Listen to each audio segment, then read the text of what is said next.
मेरा नाम डॉक्टर निकिता जिंदल जैन है। आज की इस वीडियो में हम डिस्कस करेंगे कि जब एक कपल हमारे पास रिपोर्ट्स लेके आता है अपनी इन्वेस्टिगेशंस की, तो हमें किस रिपोर्ट को कैसे इंटरप्रेट करना है और उसके लिए क्या ट्रीटमेंट करना है। तो सबसे पहले आज हम डिस्कस करेंगे एबनॉर्मल हस्बैंड सीमन एनालिसिस की रिपोर्ट।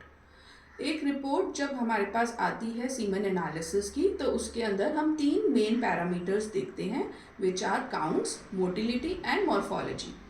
अगर हम एक नॉर्मल रिपोर्ट की बात करें तो जो मिनिमम काउंट्स, मोटिलिटी और मॉर्फोलॉजी हमें मिलने चाहिए वो हैं 15 million should be the count, around 40% should be the motility and उसका एक सब ग्रुप है progressive motility which should be at least 32% and for morphology which should be at least 4%।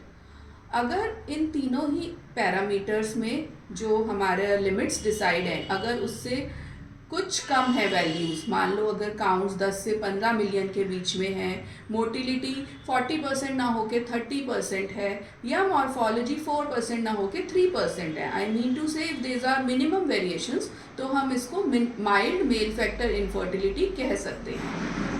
अगर हमारे काउंट्स, मोटिलिटी और मॉर्फोलॉजी सीवियरली अफेक्टेड हैं तो हम उसको grossly abnormal semen analysis report बोलते हैं।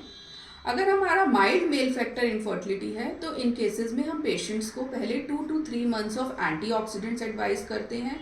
इन 2 to 3 मंथ्स में हम पेशेंट को बोलते हैं टू कीप ट्राइंग नेचुरली।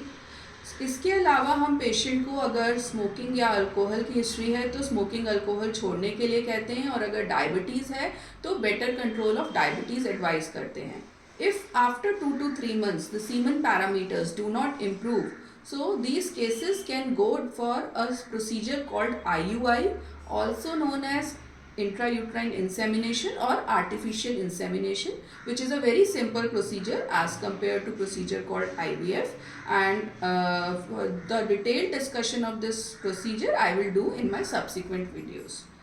अगर पेशेंट का सीमन एनालिसिस ग्रॉसली एबनॉर्मल है, जैसे काउंट्स, मोटिलिटी एंड मॉर्फोलॉजी मैंने आपको बताया सीवियरली अफेक्टेड हैं, या एजोस्पर्मिया है, स्पर्म है ही नहीं सीमन एनालिसिस में, तो these are the cases which will not benefit for antioxidants. There is no need to waste time for these patients to keep trying taking antioxidants. These patients should directly go for a procedure called ICSI, which is a type of IVF, and it is also known as intracytoplasmic sperm injection, and detailedly I would tell about this patient in my subsequent videos. इसके अलावा अगर patient को erection या ejaculation problem है but semen analysis normal है, these are the cases which can again go for IUI और intrauterine insemination. Thank you so much.